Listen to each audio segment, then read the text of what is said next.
नमस्कार दोस्तों, vision with आलोक में आप सभी का बहुत बहुत स्वागत करता हूं।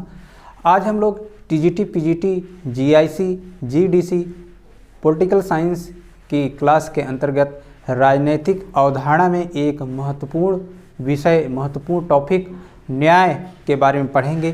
दोस्तों, न्याय अंग्रेजी शब्द जस्टिस का हिंदी रूपांतरण है, जो लैटिन भाषा के जज शब्द से बना है। टीजीटी की परीक्षा में पूछा भी गया है कि न्याय किस भाषा से आया हुआ शब्द है, तो वो दोस्तों मूलतः लैटिन भाषा के जज शब्द से बना है और जिसका अर्थ होता है जोड़ना या सम्मिलित करना। जिसका अर्थ क्या होता है? जोड़ना या सम्मिलित करना। वास्तव में न्याय किसी समाज के अंतिम निर्णायक अवधारणा होती है। वास्तव में न्याय किसी समाज की अंतिम निर्णायक अवधारणा होती है जिसके सामने अन्य सभी अवधारणाएं अपना शीश झुकाती हैं।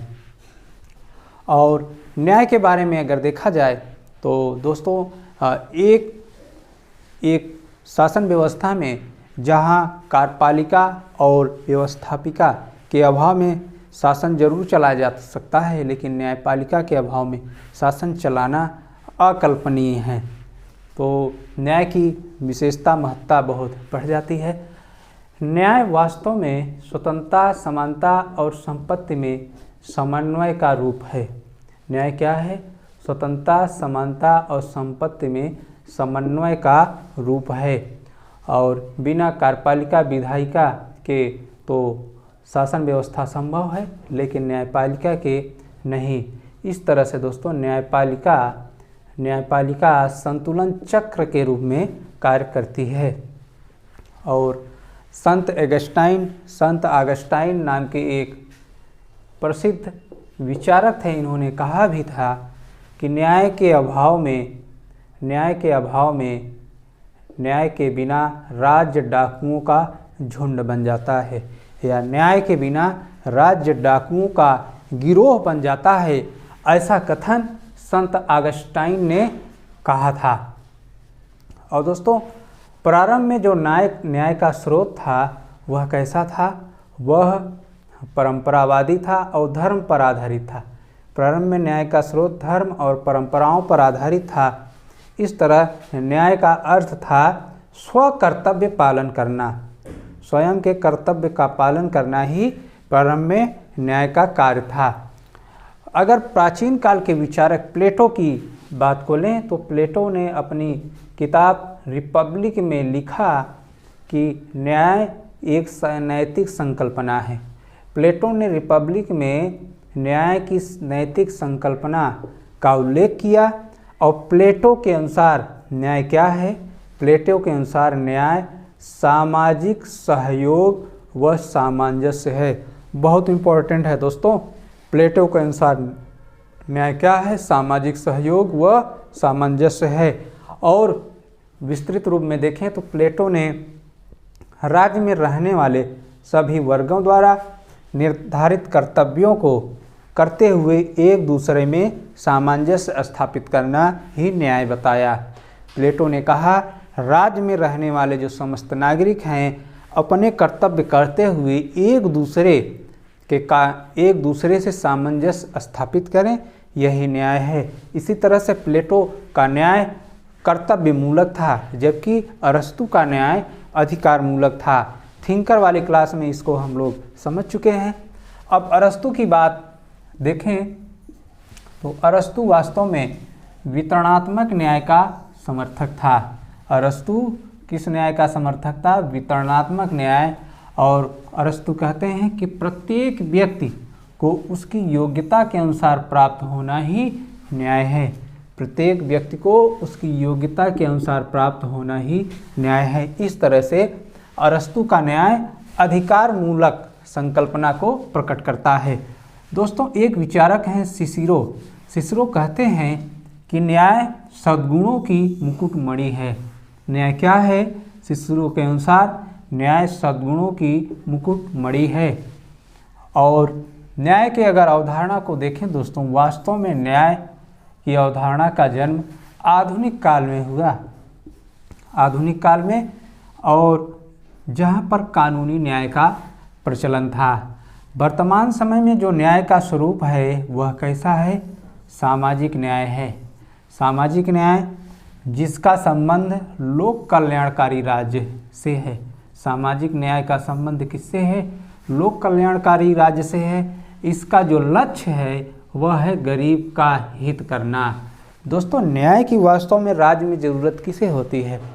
न्याय की ज़रूरत अनिल अंबानी, मुकेश अंबानी, गोदरेज जैसे उद्योगपतियों को न्याय की ज़रूरत नहीं, क्योंकि वो इतने सक्षम हैं कि अपना हित, अपना न्याय खुद तय कर लेते हैं। जबकि न्याय की सबसे ज़्यादा ज़रूरत अगर राज्य में है तो वो गरीब है। तो गरीब का हित करना राज्य का परम कर्तव्य है। यही सामाजिक न्याय की आत्मा है और यही लोक कल्याणकारी राज्य का उद्देश्य भी है। तो दोस्तों, सामाजिक न्याय वास्तव में क्या है? सामाजिक न्याय वंचित वर्ग की दशा में सुधार करना। वंचित वर्ग कौन है? वो वंचित वर्ग जो समाज की मुख्य धारा से, विकास की धारा से कट गए हैं, और उनकी दशा में सुधार करना।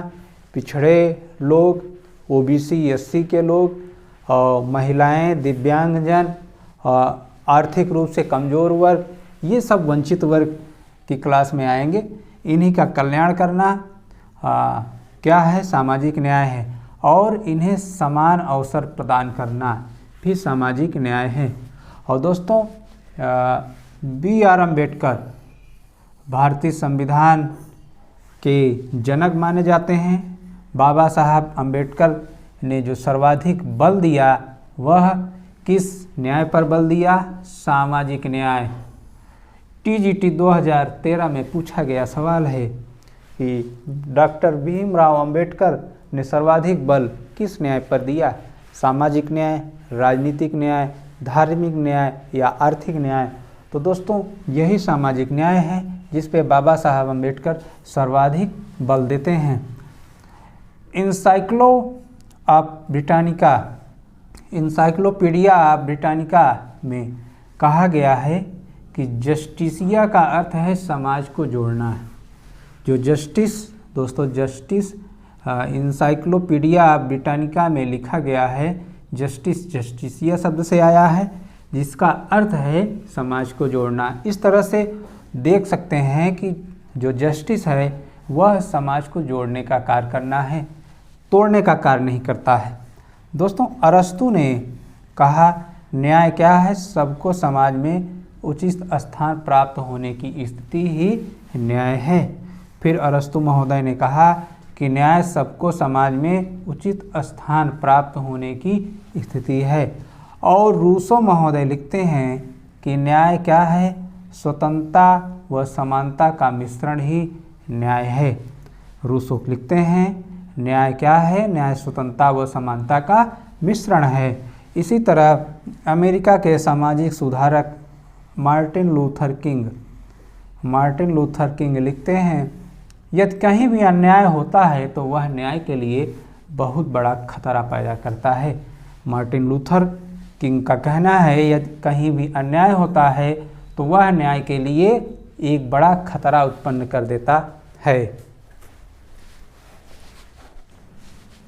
दोस्तों, एक्विनास एक ऐसे विचारक हैं जिन्होंने कहा कि आध्यात्मिक न्याय व मानवीय न्याय में स्पष्ट भेद किया जाना चाहिए। एक्विनास ने आध्यात्मिक न्याय व मानवीय न्याय में स्पष्ट भेद किया।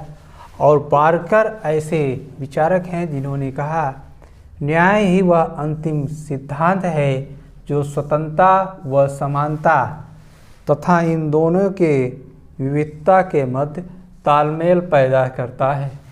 न्याय ही वह अंतिम सिद्धांत है जो स्वतंत्रता व समानता तथा इन दोनों के विविधता के मध्य तालमेल पैदा करता है। यह कथन पार्कर महोदय का है। वी पास्कल कहते हैं शक्ति के बिना न्याय पंगु है और न्याय के बिना शक्ति अत्याचार का साधन है। यह कथन किसका है? वी पास्कल महोदय का है। जबकि जोसेफ एडिसन लिखते हैं कि न्याय अपने पराये को नहीं पहचानता, शत्रु मित्र में अंतर नहीं जानता, इसलिए उसे सर्वत्र अंधा दिखाया गया है। जोसेफ एडिसन लिखते हैं कि न्याय अपने पराये को नहीं पहचानता, शत्रु मित्र में अंतर नहीं करता, इसीलिए उसे सर्वत्र अंधा दिखाया गया है। इसी तरह दोस्तों ऑस्कर वाइल्ड लिखते हैं, एक ही बात ऐसी है जो अन्याय से भी बुरी है, वह यह कि न्याय की देवी के हाथ में तलवार का न होना। एक ही बात ऐसी है जो अन्याय से भी बुरी है, वह यह है कि न्याय की देवी के हाथ में तलवार का न होना। यह कथन ऑस्कर वाइल्ड महोदय का है। दोस्तों कानूनी न्याय का संबंध अगर राजनीतिक न्याय से होता है, अगर कानूनी न्याय का संबंध राजनीतिक न्याय से होता है तो वह व्यक्तिवाद या उदारवादी अवधारणा के साथ जुड़ता है। इसी तरह आर्थिक न्याय से संबंध होता है तो मार्क्सवादी अवधारणा के साथ जुड़ता है। और अगर न्याय का सामाजिक न्याय की अवधारणा से संबंध होता है तो वह लोक कल्याणकारी राज्य की अवधारणा से जुड़ जाता है। दोस्तों इसी तरह लोक कल्याणकारी राज्य की बात करें तो लोक कल्याणकारी राज्य में वितरणात्मक न्याय की बात की जाती है। लोक कल्याणकारी राज्य में वितरणात्मक न्याय की व्यवस्था की जाती है, जिसका अर्थ है, वितरणात्मक न्याय का अर्थ है आर्थिक विषमता को कम करना। आर्थिक विषमता को कम करना, यह अर्थ वितरणात्मक न्याय का है। 20वीं सदी में नकारात्मक उदारवादियों में हेयक और राबर्नाजिक और फिनलैंड का नाम आता है। सवाल पूछा जाता है कि 20वीं सदी में समकालीन नकारात्मक उदारवादी विचारकों की श्रेणी में कौन से विचारक आते हैं, तो हेयक, राबर्नाजिक और फिनलैंड जैसे विचारक आते हैं। और ये विचारक प्रक्रियात्मक न्याय को बाजार आधारित प्रणाली पर केंद्रित करने का प्रयास करते हैं। प्रक्रियात्मक न्याय को बाजार आधारित प्रणाली पर केंद्रित करने का प्रयास करते हैं, जो प्रक्रिया के आधार पर न्याय का वितरण करता है। तो दोस्तों एक शब्द आया है, टर्म्स आया, प्रक्रियात्मक न्याय। प्रक्रियात्मक न्याय क्या है? प्रक्रिया के आधार पर न्याय का वितरण करना। बाजार आधारित केंद्रित प्रणाली जो प्रक्रिया के आधार पर न्याय वितरण की व्यवस्था करे, वह प्रक्रियात्मक न्याय कहलाता है। और प्रक्रियात्मक न्याय के विचारकों में फिनलैंड, हेयक और नाजिक जैसे विचारक आते हैं। दोस्तों इसके बाद तात्विक न्याय की अवधारणा भी हमारे सामने आती है। तात्विक न्याय के समर्थक कौन लोग हैं? वे लोग हैं जो समकालीन सकारात्मक उदारवादी विचारक हैं और इन्हें लोक कल्याणकारी राज्य के समर्थक भी माना जाता है। और तात्विक न्याय का वास्तव में संबंध किससे है? सामाजिक न्याय से है। तात्विक न्याय का संबंध सामाजिक न्याय से है, जो नैतिकता को आधार मानता है। तो इस तरह से दोस्तों हमने प्रक्रियात्मक न्याय और तात्विक न्याय को देखा, प्रक्रियात्मक न्याय के समर्थकों को देखा और प्रक्रियात्मक न्याय क्या है इसे भी जाना, और तात्विक न्याय के बारे में भी पढ़ा। अब देखते हैं प्रक्रियात्मक न्याय। प्रक्रियात्मक न्याय वास्तव में कानूनी व औपचारिक रूप से मिलता जुलता है। प्रक्रियात्मक न्याय किससे मिलता है? कानूनी व औपचारिक रूप से मिलता जुलता है। इसी तरह तात्विक न्याय जो है वह सामाजिक न्याय के निकट है। जी हाँ दोस्तों, तात्विक न्याय सामाजिक न्याय के निकट है, बिल्कुल सही। और इसके समर्थकों में, तात्विक न्याय के समर्थकों में मैकफर्सन और जॉन रॉल्स का नाम आता है। दोस्तों जॉन रॉल्स वही व्यक्ति हैं जिन्होंने अपनी प्रसिद्ध किताब अ थ्योरी ऑफ जस्टिस में इन्होंने न्याय की अवधारणा प्रस्तुत की। और जॉन रॉल्स का जो न्याय सिद्धांत है वह वितरणात्मक न्याय सिद्धांत के रूप में प्रसिद्ध है। और जॉन रॉल्स एक ऐसे विचारक हैं जो उदारवादी विचारधारा से प्रभावित हैं और यह 20वीं शताब्दी में जॉन रॉल्स ने सामाजिक संविदावादी विचारधारा को उठाने का प्रस्तुत करने का कार्य जॉन रॉल्स ने किया। सवाल पूछा जाता है 20वीं सदी में सामाजिक समझौता सिद्धांत को जिंदा करने का प्रयास किस विचारक ने किया? तो जॉन रॉल्स ने।